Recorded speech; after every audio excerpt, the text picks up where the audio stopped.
श्री हरिदास के प्यारे हो तुम, मेरी भी आँखों के तारे हो तुम। चरण कमल बलिहारी, मेरे बांके बिहारी। चंद्र सखी भज बाल कृष्ण छवि, चरण कमल चितलाई, मेरे बांके बिहारी। आप सभी दोस्तों को राधे राधे। श्री कुंज बिहारी श्री हरिदास। बंधुओं, आज का दिन अपने आप में विशेष महत्व रखता है, क्योंकि आज है अक्षय तृतीय, और अक्षय तृतीय का अर्थ है जिसका कभी क्षय नहीं होता, जो हमेशा के लिए रहता है।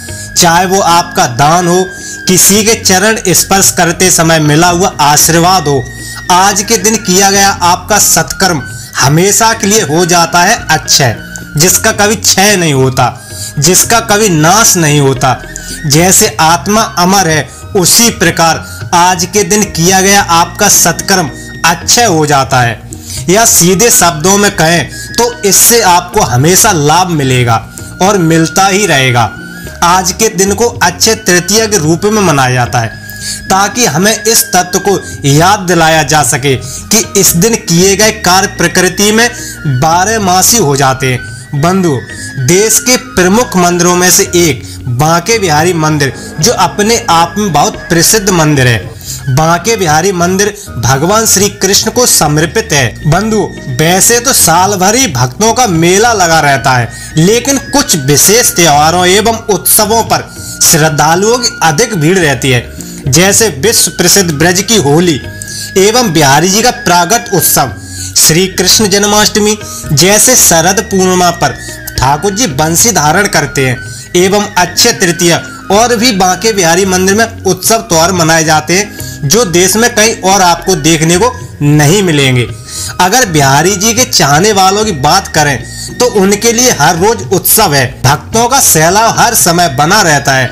आप जब भी वृंदावन में एंटर करेंगे, बस बांके बिहारी जी के दीवानों की लंबी लंबी कतारें मिलेंगी आपको। बंधु, आज अक्षय तृतीया के मौके पर भक्तों का भारी सैलाब मंदिर में देखने को मिल रहा है, क्योंकि अक्षय तृतीया के पावन पर्व पर बांके बिहारी मंदिर में बांके बिहारी जी के चरणों के दर्शन होते हैं। वैसे तो साल भर बिहारी जी के चरण वस्त्र एवं फूलों से ढके रहते हैं, लेकिन आज के दिन बिहारी जी के चरणों के दर्शन करने से भक्तों को विशेष कृपा प्राप्त होती है।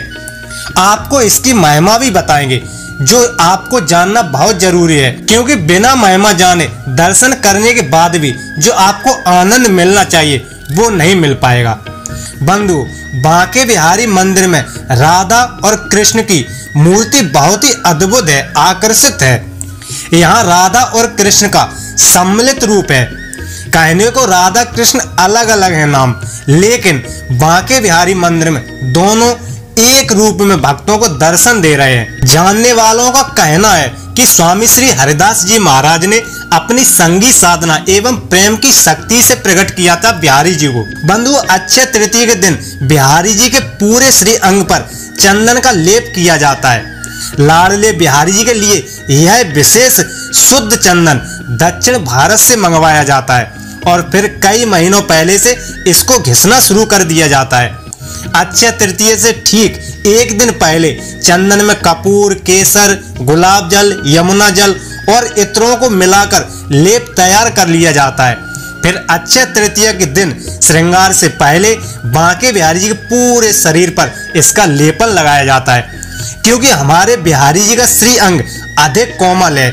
जैसे शिशु के जन्म के समय कोमल त्वचा होती है, इसलिए गर्मी से बचाने के लिए चंदन का लेपन लगाया जाता है मेरे बिहारी जी को। बंधु, ऐसा भी माना जाता है कि इस दिन कोई भी शुभ कार्य करने के लिए पंचांग देखने की जरूरत नहीं पड़ती। अक्षय तृतीया पर किए गए कार्यों का कई गुना फल प्राप्त होता है भक्त को।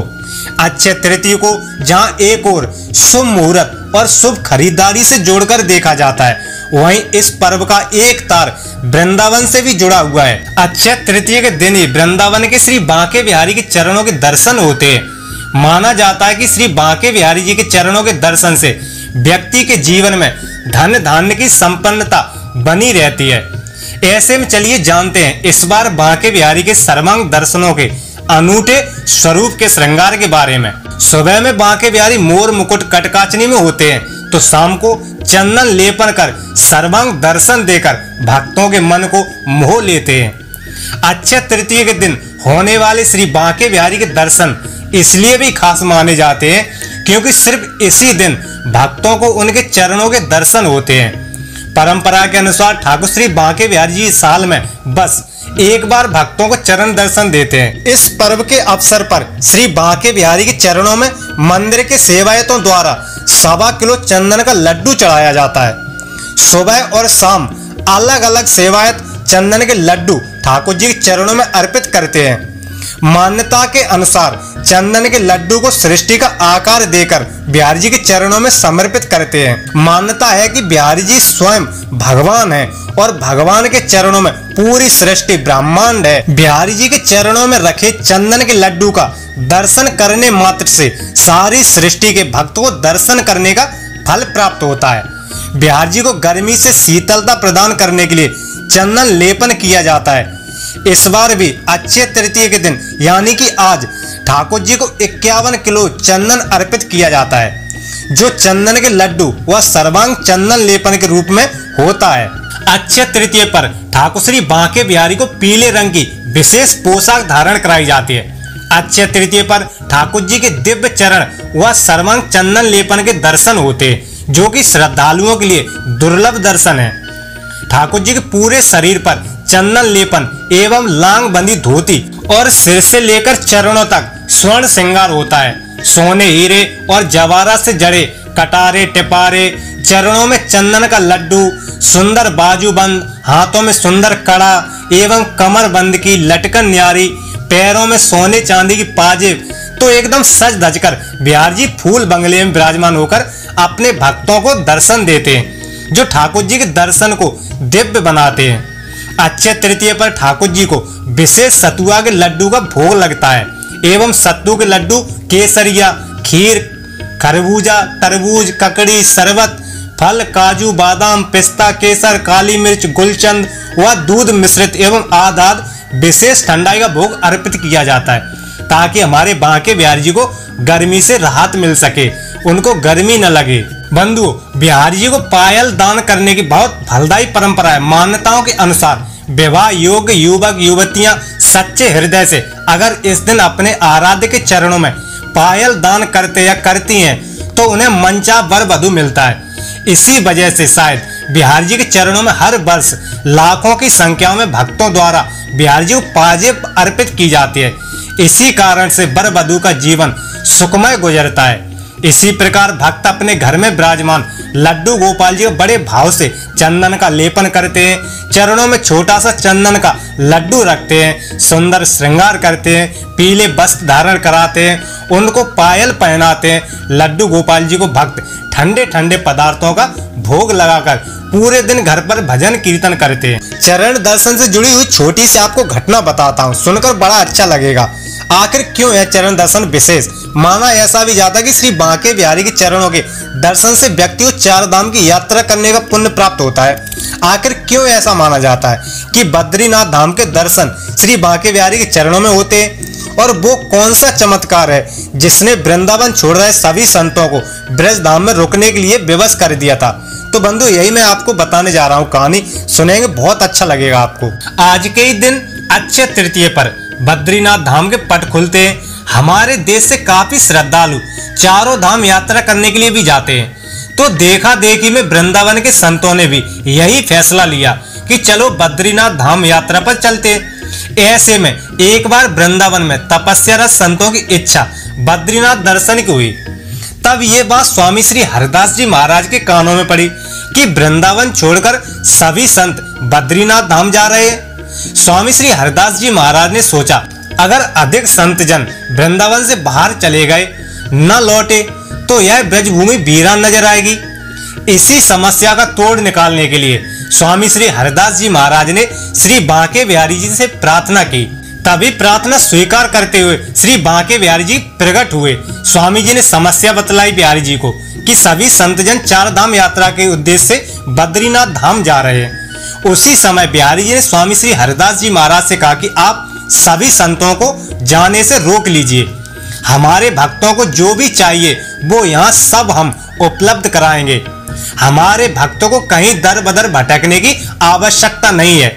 बिहारी जी कहते हैं, हे ललते बंधु, स्वामी श्री हरिदास जी महाराज ललता सखी के अवतार हैं, इसलिए बांके बिहारी जी स्वामी जी को हमेशा ललते कहकर पुकारते हैं। तो बिहारी जी कहते हैं, आप हमारा ऐसे श्रृंगार कीजिए, चंदन का गोला हमारे श्री चरणों में रखें। भक्त जब गोला सहित चरणों के दर्शन करेगा तो भक्त को चारों धाम यात्रा का ही फल प्राप्त होगा। इतना कहकर बिहारी जी श्री विग्रह में समाहित हो गए और उसी समय स्वामी जी ने संतों के सम्मुख प्रस्ताव रखा और कहा कि आज से आप कहीं मत जाओ, आप सबन को कहीं भी जाने की आवश्यकता नहीं है। अब आपको ठाकुर जी के चरणों में चारों धाम के दर्शन होंगे, आप सब रुक जाइए। सुबह श्रृंगार के बाद बिहारी जी आपको चारों धाम के दर्शन देने वाले हैं। स्वामी जी की बात मानकर सभी संतजन वृंदावन में ही रुक गए। सुबह अक्षय तृतीय पर ठाकुर श्री बांके बिहारी जी का स्वामी जी ने सुंदर श्रृंगार किया। तभी भक्तों ने संतों ने जब बिहारी जी के सुंदर रूप के दर्शन किए तो भक्त अपना सुध-बुध खो बैठे, क्योंकि बिहारी जी के श्री चरणों में साक्षात चारों धाम के दर्शन हो रहे थे। चारों तरफ इस चमत्कार की बात फैल गई। भक्तजन संत चारों धाम की यात्रा छोड़कर बांके बिहारी जी के चरणों के दर्शन के लिए आने लगे। तभी से अक्षय तृतीय पर बांके बिहारी जी के चरण दर्शन की परंपरा शुरू हो गई और उसी समय संतों ने ब्रज वृंदावन कभी न छोड़कर जाने का प्रण संकल्प लिया। तभी से मान्यता है कि अक्षय तृतीय पर बद्रीनाथ के दर्शनों का पुण्य भी मिलता है। परंपरा के अनुसार वृंदावन के श्री राधा वल्लभ मंदिर में एवं राधा रमण जी के मंदिर में मदन मोहन जी, गोपीनाथ जी, राधा दामोदर एवं निधवन सहित ब्रज के सभी मंदिरों में भक्तों को ठाकुर जी के चरण दर्शन होते हैं और भक्तों की तमाम मनोकामना भी पूर्ण रूप से होती है केवल बिहारी जी के चरण दर्शन से।